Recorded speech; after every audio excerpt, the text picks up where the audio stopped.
అన్న ఏం పేరన్నా? సుధాకర్ అన్న. సుధాకర్. ఏ ఊరు? రంగాపురం. ఇప్పుడు పార్లమెంట్ ఎలక్షన్లు జరుగుతున్నాయి కదా, అందులో ఏ పార్టీకి ఇద్దాం అనుకుంటున్నారు? ప్రజెంట్ అయితే ఇప్పటివరకు అయితే కాంగ్రెస్ చేసిన దానికి కన్నా టీఆర్ఎస్ చేసిన అభివృద్ధి పనులు బాగుంది. మళ్ళీ టీఆర్ఎస్కే ఓటేద్దామని అనుకుంటున్నాను. మళ్ళీ ఎంపీ కవితని గెలిపించుకొని మళ్ళీ ప్రభుత్వాన్ని మళ్ళీ ముందుకు తీసుకోవాలని ఆలోచన.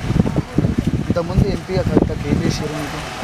మాకు ప్రజెంట్ అయితే ఇంతకుముందు చేసిన ఎంపీలు కానీ ఎమ్మెల్యేలు కానీ ఎవరు మాకు ఇంతవరకు అభివృద్ధి పనులు మాకు ఏం లేదు. ప్రజెంట్ అయితే అక్కగారు మాకు ఇట్లాంటి దివ్యాంగులు కానీ బండ్లు కానీ ఏదైనా కావాలన్నా కూడా ప్రతి ఒక్కటి కూడా మాకు సహకారంతో ముందు నడిపించింది. మళ్ళీ కూడా అదే విధంగా చేయాలని కోరుకుంటున్నాను. కాంగ్రెస్ ప్రభుత్వము 6 గ్యారెంటీలను అమలు చేస్తున్న నేపథ్యం జరుగుతుంది. మీరు బీఆర్ఎస్ పార్టీలో అంత నమ్మకంగా? ఇంతకుముందు ఒక 20 years నుంచి కూడా నేను కాంగ్రెస్కి అన్ని విధాలుగా నేను కూడా ఓట్లు వేసినాను. అది కూడా మేము ఏ పార్టీని నేను కించపరచలేదు. మరి ఎవరైతే మేము గ్రామాభివృద్ధి చేయాలన్న ఎంపీ కవిత గారు అభివృద్ధి దిశలో ఉన్నారు, వారికి పర్వాలేదు. ఎందుకంటే ఇంతకుముందు చేసిన వాళ్ళు కూడా మాకు అంత ఏం చేయలేదు. నేను చాలాసార్లు కూడా నేను కాంగ్రెస్ ప్రభుత్వంలో ఉన్నప్పుడు కూడా మేము ఆఫీసులో దగ్గరికి వెళ్ళాము, కలెక్టర్ ఆఫీస్కి వెళ్ళినా కూడా మాకు ఏం చేయలేదు. ఎంతో శక్తితోనే మేము ముందుకు వెళ్తాం.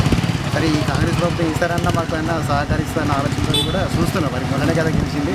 ఇంకా రీసెంట్గా ముందుకు వెళ్ళినాక ఇంకా 4 ఏళ్ళ తర్వాత